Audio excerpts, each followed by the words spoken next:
What's going on, bottom line viewers? It's Kevole here for another Saturday comment. And yes, we are only just completed week one. Unless you're the Texans and Bengals, you've completed two terrible games. And we're now entering into week two. But it's already time. It's an early look here at some coaches that are already in trouble and a little bit on the hot seat. I'd like to talk about 5 coaches that are actually, I think, on the hot seat going in as we continue on to this 2017 NFL season.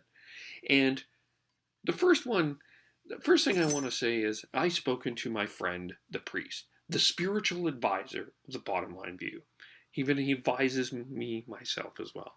And he has asked me to respectfully leave Todd Bowles of the New York Jets out of this video because it is too obvious to have a Todd Bowles in this video, and the poor man has suffered enough, and he would like to give him some respect. So Todd Bowles of the New York Jets is not on this list. Leave the low-hanging fruit alone. But there are 5 others that I think that we can talk about. And the first one is in Chicago, at number 5, and it's John Fox of the Chicago Bears. Do you know that John Fox, a well-respected head coach that has been successful in Denver and in Carolina, has never won a game as a Chicago Bear in September since he's been there? He's 9-24 in his career as a Chicago Bear head coach. And you would think with a guy with this much pedigree and this much respect, and a guy that won game, no, he didn't, and a guy that has replaced Josh McDaniel, has brought success to other organizations, would have done the same thing in Chicago. And he has had some really talented players there. But yet he hasn't been able to get this job done. And it's partially because of talent, but it's partially because you have to wonder really if the team is listening really to John Fox. So John Fox, number 5 on this list. Number 4 on this list is from the Arizona Cardinals, and his name is Bruce Arians. And I understand that if you've heard other videos from me before, that you know that I'm not necessarily the largest Bruce Arians fan, or even a big fan of the Arizona Cardinals. But the fact of the matter is this: the Arizona Cardinals went all in to defeat the Seattle Seahawks and get to the Super Bowl, win the NFC, and win the NFC West. And they have not done it. And now you have left yourself with an aging quarterback in Carson Palmer, an aging wide receiver in Larry Fitzgerald, and you've lost your best and probably really only offensive weapon in Larry Fitzgerald and David Johnson for 3 months. Your defense is strong and solid, but you're not in a position, any better of a position now going all in than you have been before. And as inspiring as people think Bruce Arians is, I don't think he's necessarily rubbing the players the right way. I mean, he's complained about the kicker. He's complained about David Johnson not getting 1,000 yards receiving. He's complained about a whole bunch of different things. He quite frankly has thrown his players under the bus. And he hasn't got the victories necessarily. He hasn't got Arizona to where they think that they should be.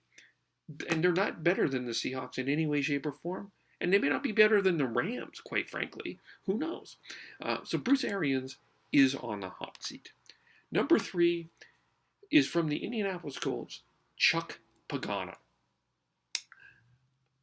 Some ways, I understand the inspiration of Chuck Pagano. He is a guy that survived cancer. He's been through a lot. He's a good man. All of these people on this list, I'm sure, are very good men.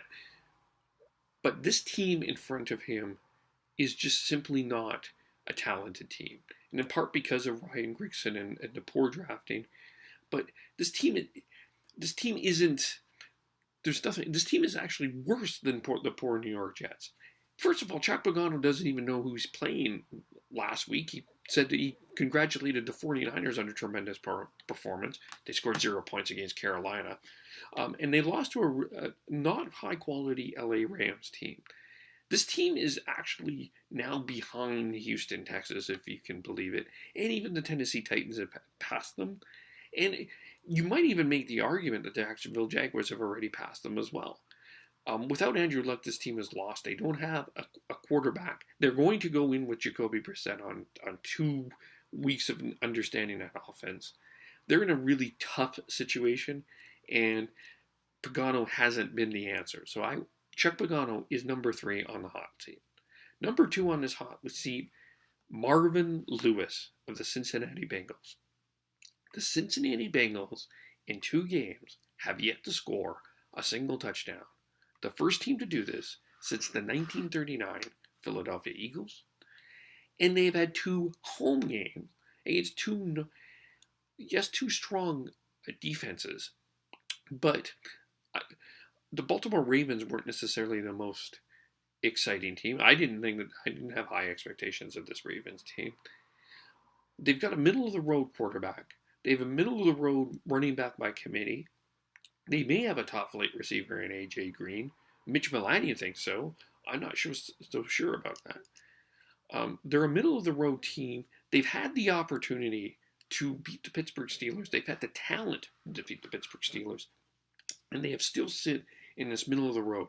I don't know who the Bengals are. Are they supposed to be a running team, passing team? Are they supposed to be a ferocious defense? I just feel that the Bengals are just this team that I'm supposed to be interested in, might not. And Marvin Lewis continues to be loyal to players at the expense of everything until they die. Examples, Jeremy Hill. Other examples as well. He's let a lot of the players run amok in that organization that shouldn't have. It's time for Marvin Lewis to go. He's number 2 on the hot seat. And number 1 on this hot seat is Sean Payton. Look, the guy is apparently an offensive wizard. The guy has won a Super Bowl. Him and Drew Brees have done tremendous things in New Orleans. He's turned that franchise, the New Orleans Saints, to the New Orleans Saints. But this defense for the New Orleans Saints has never been good. They've had a number of different defensive coordinators, and they just haven't gotten it done. And when Sam Bradford throws 362 yards, with all due respect to our new friend Anthony of the Bottom Line View, and to all due respect to Sam Bradford as a number 1 pick, Sam Bradford should not be throwing 362 yards on your defense. The defense has been bad for a far too long time. They let players go. And they've relied far too much on Drew Brees and his passing. They've been a fairly one-dimensional team for far too long. And for this offensive wizardry and play calling and imagination that Sean Payton has, how is it that Atlanta and Tampa Bay has passed them? How is it that Atlanta got to the Super Bowl? And how is it that Tampa Bay has now passed them? And you could argue, and Carolina has got to the Super Bowl as well, actually. I forgot about that as well. Carolina got to the Super Bowl. How is it that other teams are passing them? Sean Payton is the number 1 guy on my list to be on the hot seat. The defense continues to be terrible. They're in a very they're about to go 0-2 this week, losing to the New England Patriots. And this is a team that I don't think is going any forward. So that's my list.